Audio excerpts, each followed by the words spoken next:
अगले क्वेश्चन देखते हैं हम। कहते हैं जी रिक्वायरमेंट है enter the above transaction in the mail ledger account of Lee and extract trial balance has on 31 March 2013 assume that all receipts and payment are by check unless told otherwise। उसने कहा है कि तमाम payments और receipts जो हैं वो हम चेक से कर रहे हैं। हाँ, अगर जिसके बारे में कैश का बता दिया वो तो कैश में है, उसके अलावा जितनी भी पेमेंट्स हैं वो हम किस में कर रहे हैं, वो हम चेक के ज़रिए कर रहे हैं। उसने हमें क्लियर डिस्क्लेमर जो है वो क्या कर दिया है, बता दिया है। देखिए कहता है जी मार्च 2013 को ट्रांजैक्शन है कि उसने बिज़नेस स्टार्ट किया विद 80,000 इन बैंक। तो अब बिज़नेस है, पैसा लेके आया, बैंक में लेके आया, कैपिटल अकाउंट। तो 1 मार्च को कैपिटल अकाउंट जो है वो क्या होगा, क्रेडिट हो गया। और बैंक के अकाउंट में 1 मार्च को कैपिटल हमने लिख दिया कि 80,000 मेरे बैंक में आया है, वो ओनर जो है भाई साहब लेके आए हैं और वो कैपिटल है सारा। फिर boards good on credit from, उधार पे सामान ली हैं KH सप्लाइज से 7600 की, हैट से 2700 की, टॉबी से 5600 की। तो हम यहाँ पे परचेजेस का अकाउंट जो है वो बना लेंगे कि हमने परचेजेस ली हैं, क्योंकि एंट्री हम पास क्या करते हैं परचेजेस की, हम एंट्री पास करते हैं परचेजेस अकाउंट जो है वो डेबिट होता है और पेएबल अकाउंट जो है वो हमारा क्रेडिट होता है। तो परचेजेज अकाउंट में KH सप्लाई से ली डेबिट, हैट्स डेबिट, टॉबी जो है ये डेबिट हो गया। और इंडिविजुअल जो हैं जिनसे हमने ली हैं, KH सप्लायर हो गया, हैट्स हो गया, टॉबी हो गया, हमने जो परचेजेस की हैं 2 मार्च को 7600 की, 2700 की और 5600 की, वो हमने क्या की यहाँ पर रिकॉर्ड कर दी। फिर कैश सेल्स है 8700 की and the cash was kept in a safe in lease office. अब ये कैश सेल्स हैं और ये कहाँ जानी है, कैश बुक में जानी है। तो 5 मार्च को हमने कैश सेल्स की हैं 8700 की, ये हमने यहाँ पे लिख दिया। और सेल्स के लेजर में हमने ये 8700 के जाके कैश भी लिख दिया होगा। तो रेलेवेंट लेजर में जाके हम क्या करेंगे वो वैल्यूज़ जो हैं प्लेस कर रहे होंगे। फिर 6 मार्च को हमने पेमेंट की है बाय चेक, तो वेजेस पे की हैं चेक के ज़रिए 1400 की यहाँ पे आ गई। फिर सोल्ड गुड ऑन क्रेडिट, हमने उधार पे गुड्स बेची हैं एलियट को 3500 की।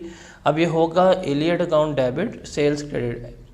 फिर लेन को बेची है, फिर कार्टन लेयर बेचे हैं हमने 7200 के। तो इनको हमने उधार पे बेची हैं, ये हमारे अब क्या हैं, डेटर्स हैं। तो हम यहाँ पे लिख देंगे कि रिसीवेबल्स हैं हमारे। हमने 7 मार्च को सेल्स की हैं एलियट को, तो एलियट के अकाउंट में आ जाएगी। एल लेन को हमने सेल्स की हैं 7 मार्च को, उसके अकाउंट में आ जाएगी। और कार्टन लेयर को 7 मार्च को सेल्स की हैं, वो भी हमारी आ जाएंगी। और सेल्स के अकाउंट में ये एलियट, एल लेन और कार्टन लेयर तीनों की सेल्स जो हैं वो हम रिकॉर्ड कर रहे होंगे, बिकॉज़ हम ये बेसिक एंट्री पढ़ के आ चुके हैं। जब भी हम सेल्स करते हैं तो मेरा रिसीवेबल अकाउंट जो है वो डेबिट होता है और सेल्स जो है वो हमारी क्या होती है, वो हमारी क्रेडिट हो रही होती है। तो ये हम एंट्री जो है इसकी पास कर रहे होते हैं। उसके बाद है boat goods for cash 4600 using cash from lease safe. हमने गुड्स परचेज की हैं कैश में। अब कैश अकाउंट में जाएंगे तो 4600 की परचेजेस हमारी आ जाएंगी जो क्रेडिट कर रही हैं। और परचेजेस अकाउंट में हमने 9 तारीख को जो गुड्स परचेज़ की हैं कैश में वो भी आ जाएंगी कि इतनी गुड्स जो हैं वो मैंने क्या की है, परचेज़ की हैं। फिर boats good on credit from KH supplies 5700 and Toby traders 9800। 10 मार्च को हमने KH से मज़ीद गुड्स ली हैं और टॉबी से हमने मज़ीद गुड्स ली हैं। तो 10 मार्च को हमने KH सप्लाइज ने 5700 गुड्स ली हैं और टॉबी से हमने 9800 गुड्स ली हैं, वो हमने यहाँ पर लिख ली। फिर हमने 12 मार्च को 1400 से हमने पेमेंट की है वेजेस की, तो ये वेजेस आ गई 12 मार्च को जो हमने पेमेंट की हैं। फिर 13 मार्च को हमने सोल्ड गुड की हैं ऑन क्रेडिट, क्रेडिट सेल्स की हैं, तो यही एंट्री हमारी पास होनी है। रिसीवेबल्स डेबिट, सेल्स अकाउंट हमारा क्या होना है, क्रेडिट होना है। 3200 से एल लेन और 2300 से कार्टन लेयर। तो एल लेन के अकाउंट में आ जाएगी 13 मार्च वाली सेल्स 3200 से, और जो कार्टन लेयर है उसकी भी सेल्स आ जाएंगे 2300 से। और हम सेल्स के अकाउंट में जाके ये वाली भी रिप्रेजेंट कर रहे होंगे कि ये हमारी आ गई हैं। जो वेजेस पे की थी वो भी हमने यहाँ पे एंट्री कर दी, वेजेस एक्सपेंस डेबिट, और बैंक से जो पेमेंट हुई थी वो हमारी क्रेडिट हो गई थी, वो हमने यहाँ पे रिकॉर्ड कर ली थी। उसके बाद है 15 मार्च को bought shop fixtures on credit from Beta fittings ₹5000। हमने बीटा फिटिंग से क्या लिए हैं, हमने उधार के ऊपर शॉप फिक्सचर्स लिए हैं। तो 15 मार्च को फिक्सचर्स एंड फिटिंग्स अकाउंट से हमारा बीटा फिटिंग्स क्या हो रहा है, क्रेडिट हो रहा है। और जो हमने फिक्सचर एंड फिटिंग अकाउंट बनाया हुआ था 15 मार्च को, हमने यहाँ पे लिख दिया कि 5000 से मैं क्या करके आया था, स्टॉक जो है वो परचेज़ करके आया था। उसके बाद है पेड KH सप्लाइज 8400 की आपने पेमेंट की है KH सप्लाइज को, तो बैंक से पेमेंट हुई है KH सप्लाइज को, बैंक अकाउंट हमारा क्या हो गया, क्रेडिट हो गया। अब KH सप्लाइज में हमने पेमेंट की है 17 मार्च को, तो बैंक मेरा यहाँ पे क्या हो रहा है, क्रेडिट जो है वो शो हो रहा है। उसके बाद है इसने गुड्स रिटर्न की हैं टॉबी ट्रेडर को, ये है इसकी परचेज़ रिटर्न, हम यहाँ पे लिख देते हैं।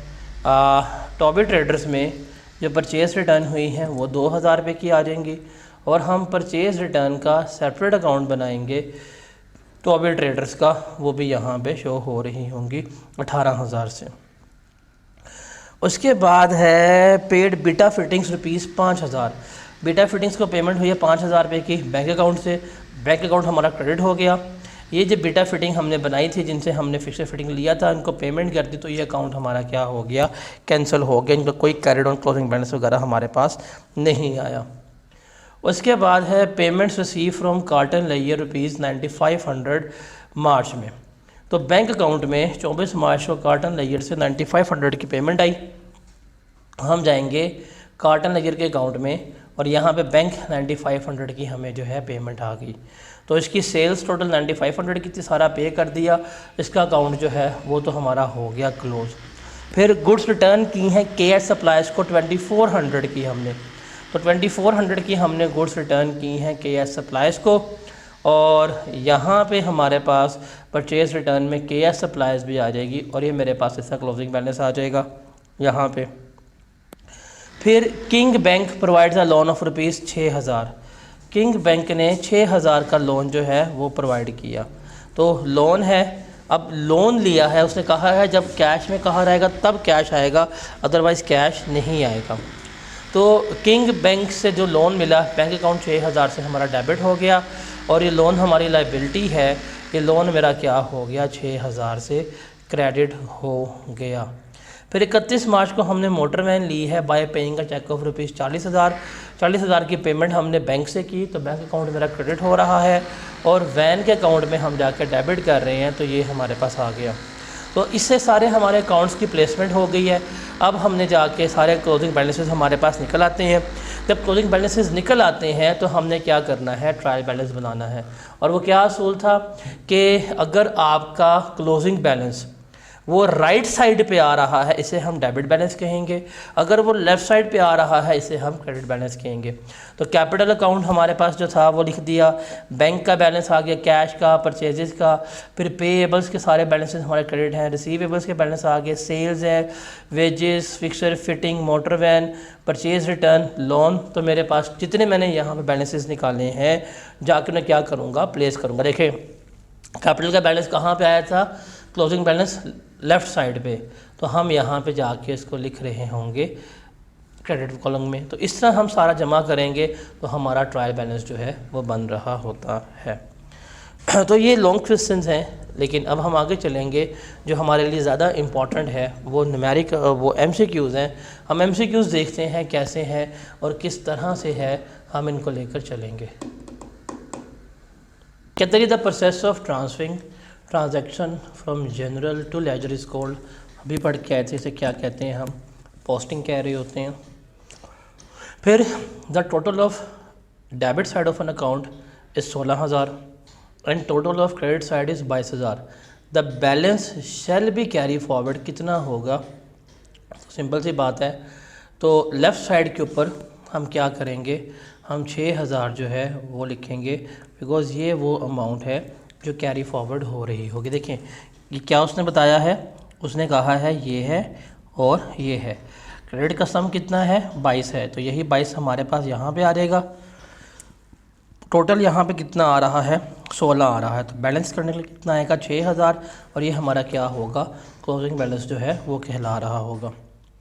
उसके बाद है how different formats of ledger are balanced. T account periodically in running balance account periodically, नहीं, टी अकाउंट तो पीरियोडिकली होता है, रनिंग बैलेंस अकाउंट तो हम आप हर ट्रांजैक्शन में कर रहे होते हैं। तो इसका ऑप्शन सी जो है वो अप्रोप्रिएट है कि टी अकाउंट हम हर पीरियड एंड के ऊपर और रनिंग अकाउंट हम हर ट्रांजैक्शन के बाद बैलेंस कर रहे होते हैं। नंबर 4 पे है the total of debit side of an account is 16000, the total of credit side is 22000। अब डेबिट साइड 16 है, क्रेडिट साइड हमारे पास 22 है। द बैलेंस ब्रॉड फॉरवर्ड, अब यहाँ पे क्या है, balance brought forward shall be return after balancing the account, कितना हम ब्रॉड फॉरवर्ड करेंगे। तो ब्रॉड फॉरवर्ड जो बैलेंस हमारे पास होगा वो कितना होगा, राइट साइड के ऊपर आएगा और वो कितना आएगा, 6000। देखें ये हमारा हुआ कैरी फॉरवर्ड, अगले साल यही ब्रॉड फॉरवर्ड आएगा तो ब्रॉड फॉरवर्ड हमारा राइट साइड के ऊपर आ रहा होगा। तो वो इसने चीज़ हमसे पूछी है। फिर the total of debit side of an account is 60,000, the total of credit side is 22000, the balance brought forward shall be written after balancing the account। तो कितना हमें बैलेंस करना पड़ेगा। अब देखिए इसने कहा है कि टी अकाउंट बनाए, यहाँ पे उसने कहा है कि डेबिट साइड का सम जो है वो कितना है, हमारे पास 60 है, तो 60 ही हमारे पास यहाँ पे आ गया। अब टोटल जो क्रेडिट साइड का आ रहा है वो कितना आ रहा है, 22 आ रहा है। तो बैलेंस करने के लिए लेफ़्ट साइड पे हमें कितना लिखना पड़ेगा, 38 जो है वो लिखना पड़ेगा। तो ये अमाउंट इसमें आ जाएगी। फिर नंबर 6 है the total of debit side of an account is 60,000 and total is 22,000। The balance carry forward, जो हम कैरी फॉरवर्ड करेंगे वो कितना होगा वो हमने बताना है। देखें अब ये था ब्रॉड फॉरवर्ड हुआ, अब अगले साल या अगले महीने जाएगा तो ये किस साइड पे आएगा, राइट साइड पे। तो ये बी ऑप्शन इसका करेक्ट है कि सॉरी ये डी ऑप्शन जो है इसका करेक्ट है कि ऑन राइट साइड कितना आएगा, 3800 जो है वो आ रहा होगा। फिर entity maintaining running balance account ledger, a customer had balance of 18,000 debit, a further sale of 10,000 was made to him and paid 15,000 by check. What would be his account balance after posting all transaction? Debit balance था 18,000 का, okay, और उसने मज़ीद sales की हैं 10,000 इसने बीच में add किया होगा because debtor debit sales credit. इसको पेमेंट रिसीव हुई है 15,000, उसने इसमें से लेस करवाया होगा। 28 में से 15 गया हमारे पास, तो कितना बचेगा, 13,000। और चूंकि ये पॉजिटिव है तो 13,000 डेबिट जो है ये कंसिडर हो रहा होगा। तो बी ऑप्शन जो है वो इसका करेक्ट है। फिर return inward account, return inward account जो है किस में जाएगा, तो सेल्स लेजर में तो ये नहीं जाएगा, और नॉमिनल लेजर हाँ परचेज रिटर्न में भी नहीं जाएगा। नॉमिनल लेजर में जो जनरल लेजर है हम वहाँ पर जाकर से क्या कर रहे होते हैं, प्लेस कर रहे होते हैं। फिर सेल्स अकाउंट जो है हमारा वो किसका पार्ट होता है, जनरल लेजर का। परचेज अकाउंट किसका पार्ट होता है, जनरल लेजर का पार्ट होता है। फिर 11 है each invoice values from sales journal is posted to. अब देखें आप एंट्री पास करें, जब हम सेल्स करते हैं तो हम एंट्री क्या पास करते हैं, हम डेबिट करते हैं जो मेरे रिसीवेबल्स हैं उनको, और हम क्रेडिट करते हैं सेल्स को। तो बी ऑप्शन जो है वो इसका करेक्ट है कि जो इंडिविजुअल्स की डेबिट साइड होगी हम इसको वहाँ पर लिख रहे होंगे। फिर 12वां है हमारे पास the periodic total from sales journal, मतलब जो एंड के ऊपर टोटल आएगा वो हम कहाँ लेके जाएंगे, तो हमें पता है हम सेल्स का अकाउंट क्लोज करेंगे, उसके बाद जो जनरल लेजर होगा उसके क्रेडिट साइड के ऊपर जा रहा होगा, बिकॉज सेल्स जो हैं वो हमारे क्रेडिट में आ रही होती हैं, तो हम इसको वहाँ पे लेके जा रहे होंगे। फिर 13 जो है वो हम देखते हैं कि each return inward credit note issued from sales return journal. अब सेल्स रिटर्न जर्नल होगी तो हम कहाँ पे लिखेंगे? देखें, डेबिट हम लेटर का अकाउंट बना के आए हैं, लेटर अकाउंट में हम देख के आ चुके हुए हैं, सेल्स रिटर्न उसके क्रेडिट साइड के ऊपर आ रहे होते हैं।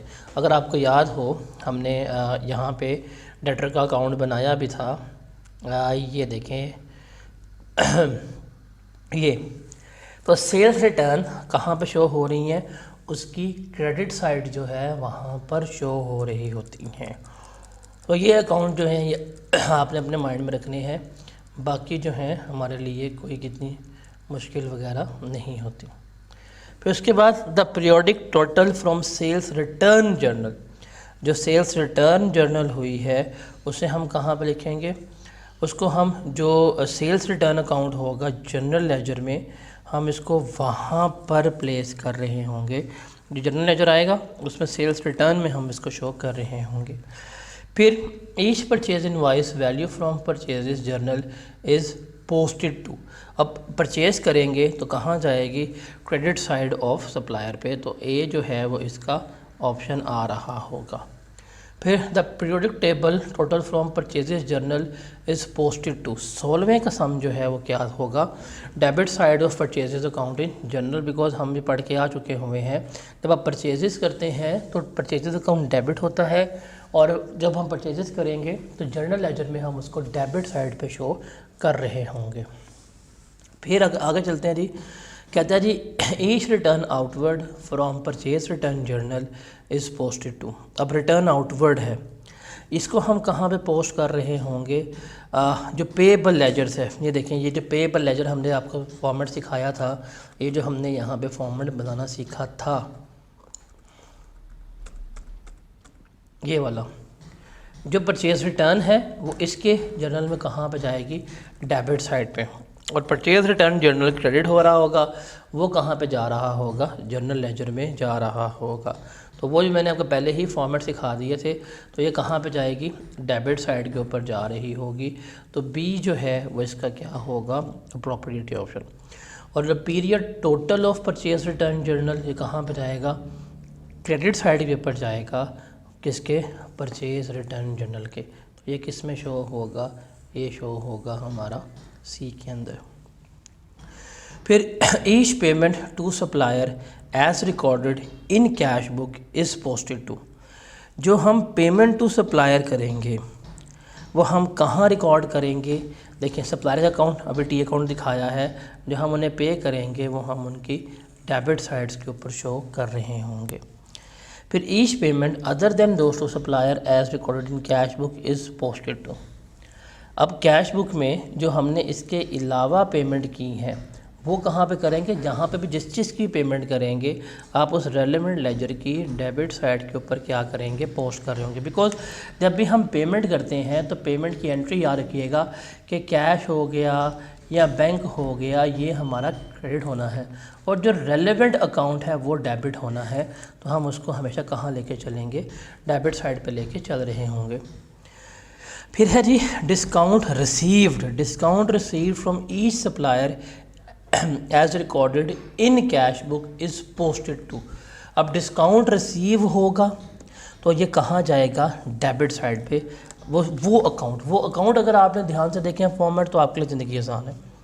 फिर total of discount receive column as recorded in cash book, जो कैश बुक में हम लिखते हैं इसको हम कहाँ पे लेके चलेंगे? देखें, जो आपको डिस्काउंट रिसीव हुआ है वो हम कैश बुक में लेके जाएँ, तो वो पेबल्स में तो नहीं जाएगा, रेलेवेंट अकाउंट में भी उसने नहीं जाना। Credit side of individual suppliers में भी नहीं जाएगा, इंडिविजुअल सप्लायर में तो वो वही जाएगा जो हमारा है। हाँ, क्रेडिट साइड जो होगी डिस्काउंट रिसीव अकाउंट की या परचेजेज अकाउंट की जो लेजर में वहाँ पे जाना चाहिए। तो डी जो है वो इसका अप्रोप्रिएट ऑप्शन जो है वो बन रहा होगा। फिर है जी each received from customer is recorded in cash book जो हम कैश बुक में रिकॉर्ड कर चुके हुए हैं। देखिए कैश बुक में हमने रिसीट रिकॉर्ड की है, हमने डेबिट कर दिया था। अब कस्टमर क्या होगा, हमारा क्रेडिट हो रहा होगा, ए आ जाएगा। फिर 24 में देखते हैं, कहते हैं each receive other than from customer as recorded in cash book, मतलब किसी और चीज़ के हमें पैसे मिले हैं तो वो कहाँ पे जाएगा, वो भी हमारे पास जो क्रेडिट साइड होगी रेलेवेंट अकाउंट की, वहाँ पे लेके चल रहे होंगे। एंट्री क्या होती है जब भी हमें कैश मिलता है, ये डेबिट है, ये क्रेडिट है। बैंक हो गया, ये मेरा डेबिट हो जाएगा, कैश डेबिट हो जाएगा। जो रेलेवेंट अकाउंट है वो मेरा क्या होना होता है, वो मेरा क्रेडिट होना होता है। अब जो अकाउंट मेरा क्रेडिट होना होता है, हम जाके इसको वहाँ पे ही प्लेस करेंगे, वहाँ पे ही इसकी पोस्टिंग जो है वो कर रहे होंगे। उसके बाद है discount allowed to each customer is recorded in cash book. जो हमने कैश बुक में रिकॉर्ड कर दिया है वो हम किस पे लेके चलेंगे, वो हम क्रेडिट साइड में लेके चलेंगे, जो भी इंडिविजुअल अकाउंट होगा कस्टमर का। और टोटल ऑफ अकाउंट जो है वो कहाँ पे जाएगा, वो हमारा डेबिट साइड के ऊपर जा रहा होगा, डिस्काउंट अलाउड में या जनरल के अकाउंट में जा रहा होगा। फिर an entity recorded the following general entry it's general journal. Furniture है 5 लाख का और इंटरवुड है ये सप्लायर से। अब हमने बताना है कि हम इसे कैसे रिकॉर्ड करेंगे। On debit side with description amount furniture, कहते जी आपने बताना है फर्नीचर के अकाउंट में हम कैसे रिकॉर्ड करेंगे। तो ये आपका बनेगा फर्नीचर का अकाउंट, डेबिट साइड पे आ जाएगा इंटरवुड से आपने क्या ली है, 5 लाख का गुड्स ली है। तो डेबिट साइड पे फर्नीचर ना, क्रेडिट साइड पे ना, सी ऑप्शन जो है वो रेलेवेंट बन रहा है। तो सी जो है वो हम यहाँ पे लिखेंगे कि सी जो है वो इसका अप्रोप्रिएट ऑप्शन है। फिर an entity recorded the following journal entry in its general journal, how it would be posted in इंटरवुड की हम जाके कहाँ लिखेंगे, क्रेडिट साइड के ऊपर with the description of furniture. Because हम यहाँ पे जब इंटरवुड का अकाउंट बनाएंगे, इंटरवुड से हमें लिखा होगा फर्नीचर कि हमने इससे क्या लिया है, हमने इससे फर्नीचर लिया है, तो बी जो है वो इसका अप्रोप्रिएट ऑप्शन जो है वो होगा। फिर which of the following would normally be a credit balance in trial balance.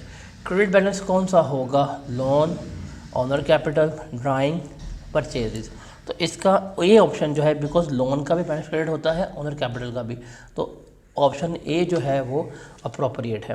A debit balance would be expected to arise whether the account has balance at the period end on which of the following account. Debit balance कब आता है, देखिए debit balance आएगा जो आपके account जो हैं, आपका कोई भी अकाउंट अगर उसका बैलेंस इस साइड पे आ रहा है तो डेबिट बैलेंस है। कैपिटल का बैलेंस तो आएगा लेफ़्ट साइड पे, तो ये नहीं है, सेल्स का भी नहीं है, लोन का भी नहीं है, इलेक्ट्रिसिटी जो कि एक्सपेंस है इसका बैलेंस राइट साइड पे आएगा, तो ये होगा हमारा डेबिट बैलेंस। उसके बाद है a business bye machinery costing ₹120। एक बिज़नेस ने जो है मशीनरी ली है 120 की and sales machinery costing ₹18,000।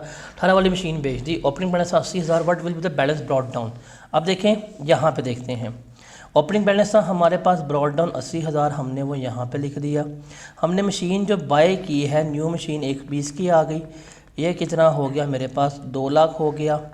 2 lakh ही मैंने ला के यहाँ पर क्या कर दिया, प्लेस कर दिया।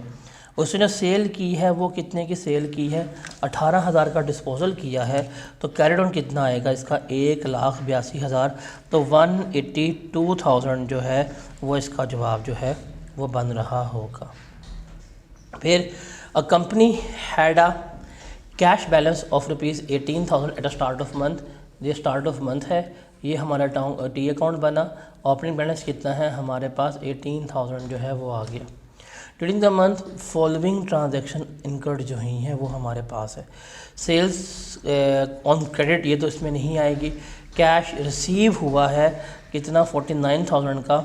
ये जो रिसीव हुआ है रिसीवेबल से हम यहाँ पे लिख देंगे कि जी ये अमाउंट हमें रिसीवेबल्स हुई है। परचेज ऑन क्रेडिट ये भी नहीं आएगी। पेमेंट की है ट्रेड पेएबल को 35,000 रुपये की, वो भी हम यहाँ पे ले जाएंगे। तो इसका सम करेंगे, ये बनेगा 67,000। इसको भी हम यहाँ पे जाके ले लेंगे 67,000।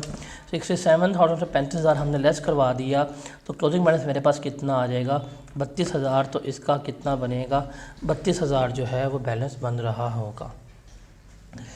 फिर 33 का an accountant had inserted all the relevant figures into the trade payable account but has not yet balance off, उसने बैलेंस ऑफ नहीं किया। Assuming there are no other entries to be made balance account, what is the closing balance of trade payable, कितना होगा। उसने सब कुछ सही किया है, हमने जमा करना, तो इसको जमा करेंगे। ये हो जाएगा हमारे पास 5 3 2, ये आ जाएगा मेरे पास 5 7 5, तो ये बनेगा 575235। यहाँ जाके मैं लिख दूँगा 575235। यहाँ पे आ जाएगा मेरे पास कैरिड ऑन, वो कितना बनेगा, डिफरेंस ले लेंगे, वो आ जाएगा हमारे पास 474485 जो है वो इसमें आ रहा होगा। फिर आगे चलते हैं, आगे हमारे पास आ रहा है you are given the following receivables जो है हमारे 10,000 है एट 1 जनवरी। मैं लिख लेता हूँ, मेरे पास ओपनिंग बैलेंस जो है वो कितना मौजूद है 10,000 का। मेरे पास क्लोजिंग बैलेंस जो है वो उसने गिवन किया है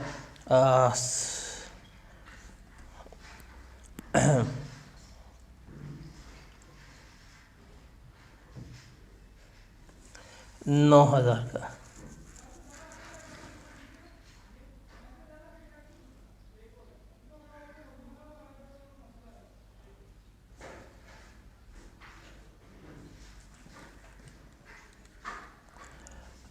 टोटल रिसीट्स हुई हैं इसको ड्यूरिंग द ईयर, वो कितनी है कैश की 85 है, इसमें कैश सेल्स भी हैं, तो हमने लेनी है ऑन क्रेडिट, वो कितनी बनती हैं 80,000 की बनती हैं। इसको हम जमा कर लेंगे, ये आ जाएगा 89,000, ये भी आ जाएगा मेरे पास 89,000। तो जो sales during the sale year हुई हैं वो कितनी है 79। तो 79,000 की हमने क्रेडिट सेल्स जो है वो ड्यूरिंग द पीरियड जो है वो की है। उसके बाद आगे चलते हैं कि the following information is available about Sam. Receivables उसके ओपनिंग है 70,000 के, फिर रिसीवेबल्स जो थे क्लोजिंग थे वो कितने के थे, उसके जो हैं 25,000 के हैं। ओके, कैश रिसीव हुआ है उसको ड्यूरिंग द ईयर 2.5 लाख का, डिस्काउंट अलाउंस ने किया है 4,000 का, सेटलमेंट डिस्काउंट जो दिया गया है। कहते हैं जी there are no return inward, कोई डाटा नहीं है, बताएं कितनी सेल्स हैं उसकी। तो हम यहाँ पे चले जाते हैं, हमारे पास ब्रॉड डाउन आ गया इसका कितना 70,000 आ गया, हमारे पास कैरिड ऑन आ गया इसका, वो कितना है हमारे पास 25,000 आ गया। हमें जो कैश रिसीव हुआ है वो 2.5 लाख का है, डिस्काउंट हमने अलाउ किया है वो 4,000 का।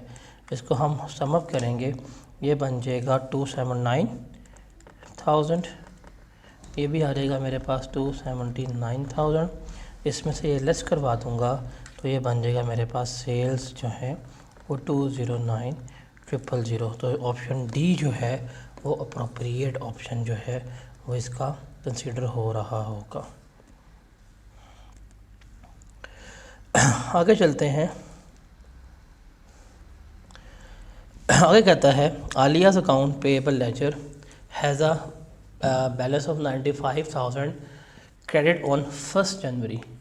1 जनवरी को उसका ओपनिंग बैलेंस जो है वो हम यहाँ पर लिख देते हैं 95,000। क्रेडिट परचेज उसने कितनी की हैं, जो उसने हमें गिवन की हैं, जो उसकी परचेजेज़ हैं वो 2,21,000 की हैं। कैश परचेजेस इसमें से नहीं आएगी। चेक इशू टू सप्लायर जो हैं वो इसने किया है, जो बैंक से पेमेंट की है वो है 148,000 की। उसके अलावा डिस्काउंट जो इसको रिसीव हुआ है 2,000 रुपये का, वो भी हम यहाँ पर लिख देंगे। परचेज़ ये भी हम यहाँ पे लिख देंगे, और तो कुछ नहीं है। इसको जमा करते हैं 221 और 95, ये बनेगा हमारे पास 3,16,000, ये भी आ गया 3,16,000।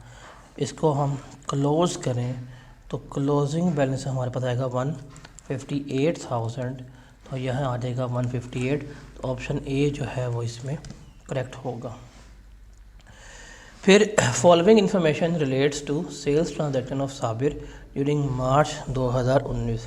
रिसीवेबल्स जो है 1 मार्च को 35 हैं। रिसीवेबल क्लोजिंग जो है उसने हमें गिवन की है, तो ये आ गया हमारे पास ब्रॉड डाउन 35,000 आ गया। ये हमारे पास क्लोजिंग बैलेंस आ गया, वो कितना हुआ, वो 42,000 हो गया। ठीक है, उसके बाद डिस्काउंट अलाउ हुआ है 4,000 का, डिस्काउंट अलाउ 4,000 का। रिसीट्स उसको मिली हैं 29,000 की, मतलब जो बैंक या कैश आया है वो है 29,000 का। अब हम इसे क्लोज़ कर लेते हैं, तो ये बनेगा 46 और 29 75, ये भी आ जाएगा हमारे पास 75। तो इसकी सेल्स कितनी बन रही हैं 75 40,000 जो हैं वो इसकी नेट सेल्स कंसिडर हो रही होंगी। आगे चलते हैं, क्वेश्चन नंबर 38 देखते हैं। क्या payable account contains the following relevant entries at the year ended 31 December 2018। Payments through bank हुई है हमारे पास, उसने पहले हमें दिया है क्लोजिंग बैलेंस, मैं यहाँ लिखता हूँ क्लोजिंग बैलेंस कितना है 22,000 का है। बैंक से पेमेंट की है वो मैंने की है 1,60,000 की। परचेजेस मैंने ड्यूरिंग द ईयर की हैं वो है 1,85,000 की। डिस्काउंट जो मुझे मिला है वो है 16,000 का। फिर जो कॉन्ट्रा एडजस्टमेंट हुई है, तो कॉन्ट्रा एडजस्टमेंट जो है वो हमारी आ रही है 7,000 की। तो यही है और तो कुछ नहीं है। इसको हम सम अप करेंगे तो हमारे पास बैलेंस आ जाएगा, तो ये बनेगा 160 जमा 16 जमा 7 जमा 22, तो ये बनेगा हमारे पास 2,05,000। यही 2,05,000 हमारे पास यहाँ पे आ गया। तो अब ब्रॉड डाउन आ जाएगा, ये हमारे पास बैलेंसिंग फिगर होगी और ये कितनी बन रही होगी 20,000 बन रही होगी। तो ये 20,000 जो है हम यहाँ पे लिख रहे होंगे। फिर अगला है जी रिसीवेबल लेजर। अकाउंट का बैलेंस जो है वो है हमारे पास 32,850। तो ब्रॉड डाउन बैलेंस है मेरे पास 32,850। सेल्स जो हैं, क्रेडिट सेल्स जो हुई हैं वो हैं 245,000 की। रिसीट्स कस्टमर से हुई हैं हमारे पास 2,10,200 की। हमने 700 जो है वो डिस्काउंट दिया है, ठीक है, और रिफ़ंड हमें आ गया वो कितना 1,300 का। डन हो गया, और तो कुछ भी नहीं है इसमें। तो इसको हम जमा कर लेते हैं, हमें निकालना है क्लोजिंग बैलेंस कितना होगा। तो इसको सम अप करें 32,850 प्लस 245,000 प्लस 1,300, ये बनेगा हमारा 2,79,150। तो 2,79,150 यहाँ पर रखते हैं हम। इसमें से लेस किया 200 700, तो ये आ गया हमारे पास कैरिड ऑन बैलेंस, ये बनेगा 68,250। तो हमने यहाँ पर लिख दिया 68,250। उसके बाद आगे चलते हैं। कहते हैं विच of the following statement is true. Chart of account is a listing of account presently having balance in the ledger account. नहीं, नंबरिंग होती है, हम इसमें हम डिजिट्स एलोकेट करते हैं ताकि हम उसको स्पेसिफाई कर सकें। तो the digit of account assigned to general ledger accounts having significance, for example account number with 1 might signify the account is an asset and say हाँ, तो स्टेटमेंट नंबर 2 करेक्ट है। तो इसका ऑप्शन 2 जो है वो हमारे लिए क्या होगा, अप्रोप्रिएट होगा। That which of the following is not is are characteristics of goods chart of account. अच्छे चार्ट ऑफ अकाउंट के क्या कैरेक्टरिस्टिक्स होते हैं। Each account is identified unique code, हाँ ठीक है। Design allows future change addition, हाँ हो सकती है। Ensure all transaction are recording according to business requirement, yes ये भी ठीक है। तो डी जो है वो इसका अप्रोप्रिएट ऑप्शन है। फिर 42 में देखते हैं the list of chart of account with unique account is usually arranged in. हम किस में अरेंज करते हैं, रैंडम ऑर्डर में, क्रोनोलॉजिकल ऑर्डर में नहीं, रैंडम ऑर्डर ही होता है हमारा। हम डेबिट बैलेंस में लेके चले, सॉरी रैंडम ऑर्डर नहीं होता, हाँ ऑर्डर ऑफ अपेयरेंस के पहले आएगा हमारे पास एसेट्स कैपिटल चार्ट चल रहा होगा। तो ये ऑर्डर ऑफ अपेयरेंस में हम चलते हैं, फाइनेंशियल स्टेटमेंट्स में उसको लेकर चल रहे होते हैं। फिर 43 देखते हैं। अ trial balance is made up of a list of debit balance and credit balance. Which of the following statement is correct? Every debit balance represent expense. नहीं, assets भी होती हैं। Assets are represented by debit balance. Yes. Liabilities are represented by debit balance. No, no, no. Option B जो है वो क्या है, इसका करेक्ट ऑप्शन है।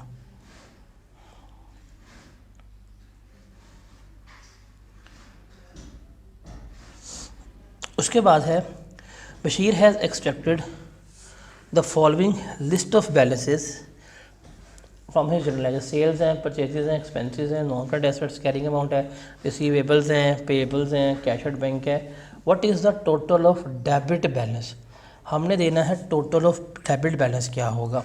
तो डेबिट बैलेंस में परचेजेस आ जाएगा, एक्सपेंसेस आ जाएगा, नॉन करंट एसेट्स आ जाएंगे, रिसीवेबल्स आ जाएंगे, कैश एट बैंक आ जाएगा। ये हम इसका जमा करेंगे 142,958 प्लस 34,835 प्लस 63,960 प्लस 31,746 प्लस 1783, इसका टोटल बनेगा 275,282। तो ये जो है इसका रेलेवेंट आंसर जो है बन रहा होगा। फिर which of the following statement are true with reference to a trial balance? Trial balance is taken as a test of arithmetical accuracy. हाँ ठीक है। It is starting point of producing financial statement, ये भी ठीक है। It is conclusive proof that double entry is free from error, नहीं ये ठीक नहीं है, एरर एग्जिस्ट हो सकती है। तो ए और बी जो है यही ठीक है। 46 है at the end of accounting period all credit item of income and expenses are transfer to. At the end of accounting period all credit items जो हैं वो कहाँ पे जाएंगी? हम ये रूल्स पढ़ के आए हैं कि इनकम और एक्सपेंसेस जो हैं वो कहाँ पे जाएंगे, हमारे क्रेडिट साइड पे जा रहे होंगे। 47 की अगर हम बात करें तो वो कहता है at the end of accounting period all debit items कहाँ पे जा रही होंगी? Debit side of profit and loss account में जा रही होंगी।